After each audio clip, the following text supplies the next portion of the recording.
Welcome back once again. This is the final episode of PEP Talk, Learn More, organized by Kerala State Open School in collaboration with ITH School Victor's channel.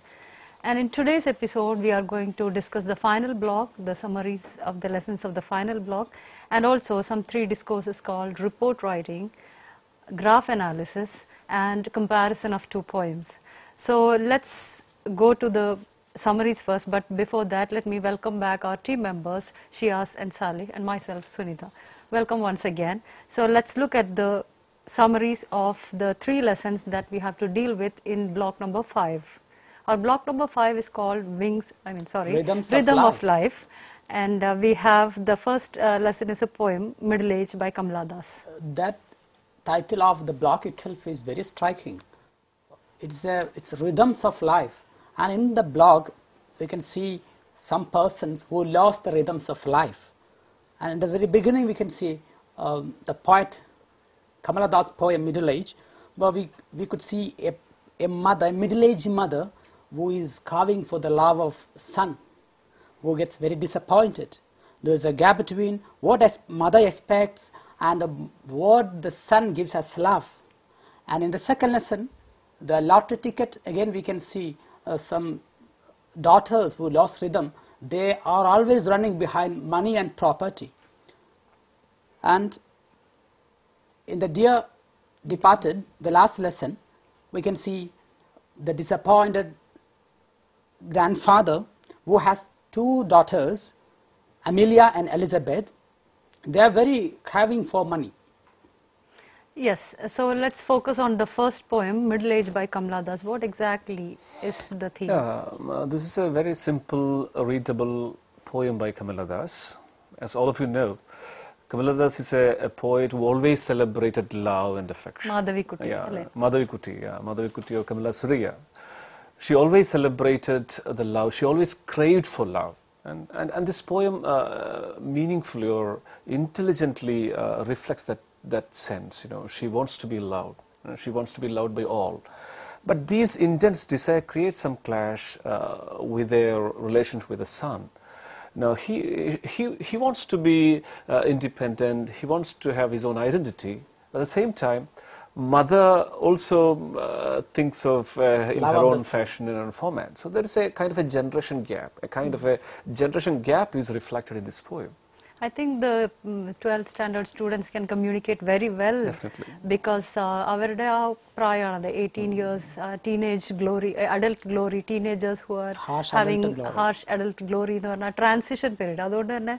Maybe this poem communicates very well with those students. And the very beginning of the poem is very interesting. Right? The middle age is an age when your sons are no longer friends but your harsh critics. The image of the pupae coming out of the shell. It's very powerful. It's, I think, one of the most powerful images in English language. However, we can see a disappointed mother who expects too much love from her son. But the son fails to give that much love. And therefore, we find a gap between the expectation of the mother and what the son gives. And the end of the poem is very striking. He says, she advises them all mothers, be awake, and keep away from all the dreams. You have to come to the reality that you are not longer young. And that's very piercing, I think. മാത്രമല്ല ഇതിൽ ഒരു ചെറിയ autobiographical element കാണാവുന്നതാണ്. കാരണം എന്ന് പറഞ്ഞാൽ ഈ മാധവിക്കുട്ടിയുടെ കമലാസുരയുടെ ജീവിതത്തിൽ അവരുടെ ചെറിയ മകനോട് വല്ലാത്തൊരു എഫെക്ഷൻ ഉണ്ടെന്ന് പറയാറുണ്ട്. ആ ഒരു കഥയുണ്ടല്ലോ, എന്താണ് അണ്ണാറക്കണ്ണന്റെ ഫെസ്റ്റിവൽ എന്താ പറയാ, നമ്മുടെ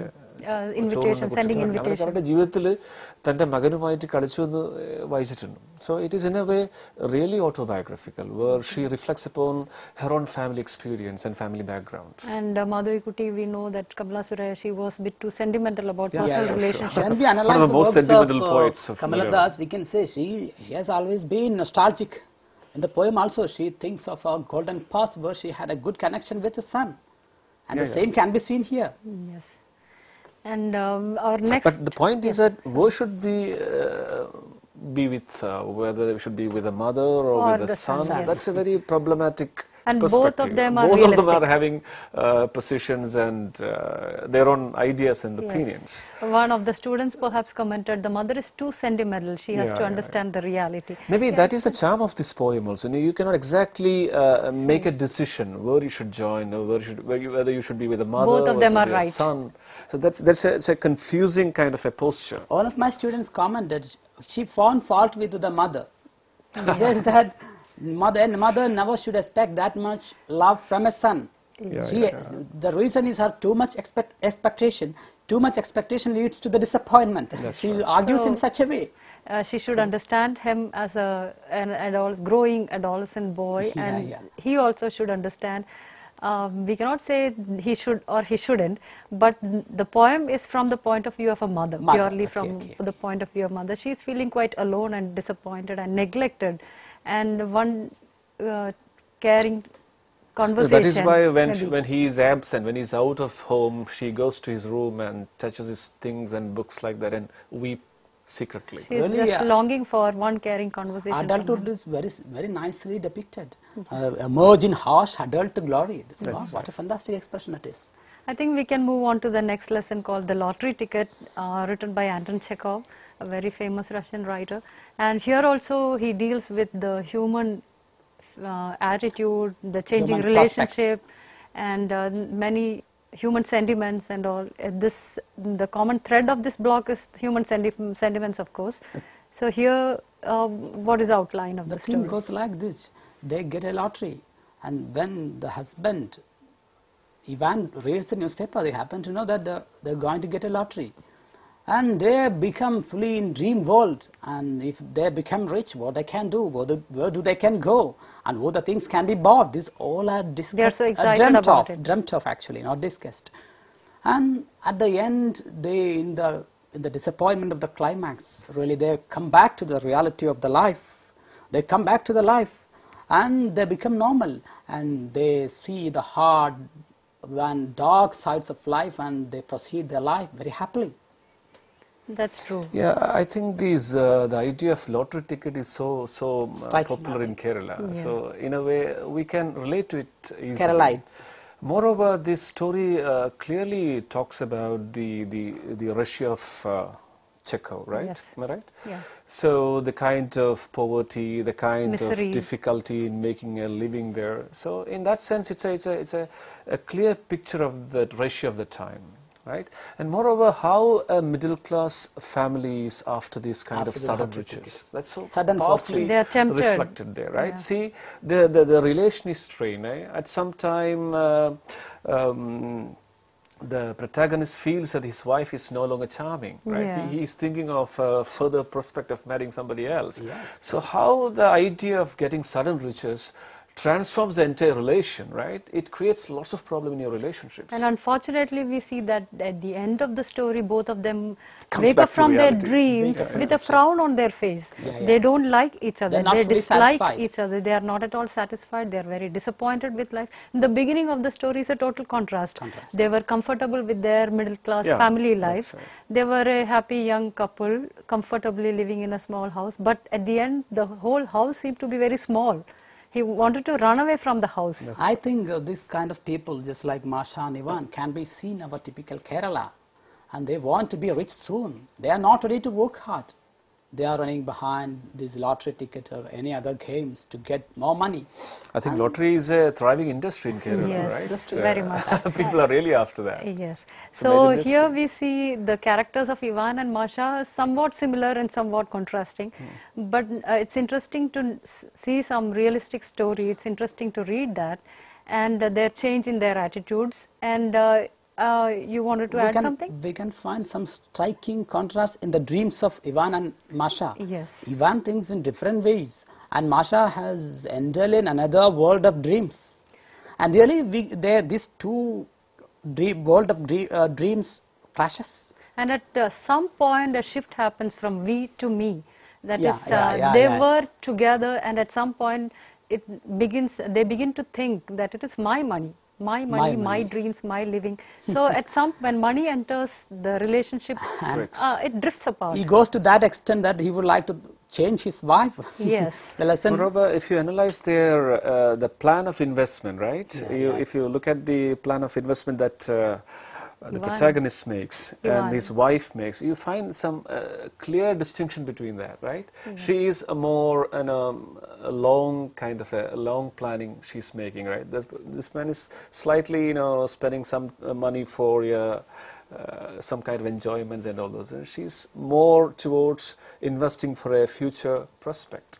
I think our next story, which is a drama, is also in a similar line where money plays a big role in relationship or in changing relationship. So The Dear Departed by Stanley Houghton is satire. At the same time, it involves certain characters which shows that how money has changed their relation, or how greedy people or selfishness brings in change in relationship. Okay, what you said is right.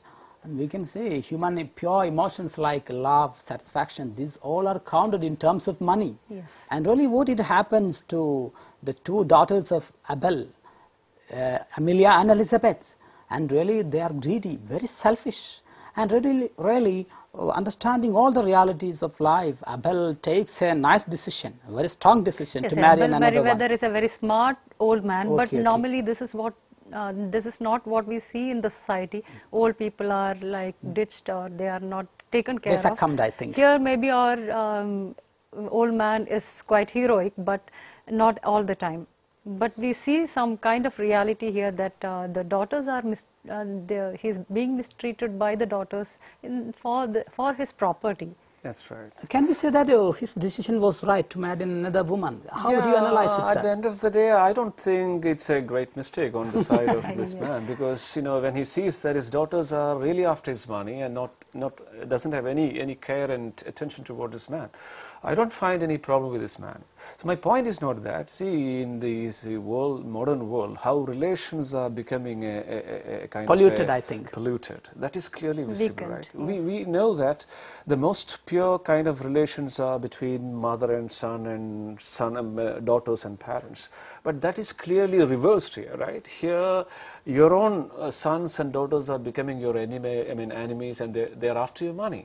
They are not interested in anything other than money, which is so painful. And in these three lessons, I think the most so-called solid relationships are depicted from a very different point of view, how they are being affected in the modern world. How this kind of commercialization or consumerism or modernized worldview are creating problems in their purity of relationships. Yes. I think this block is a clear attack on all those things. Very relevant, I think. And now that we have discussed the summaries of these three lessons, we'll go to the discourses now.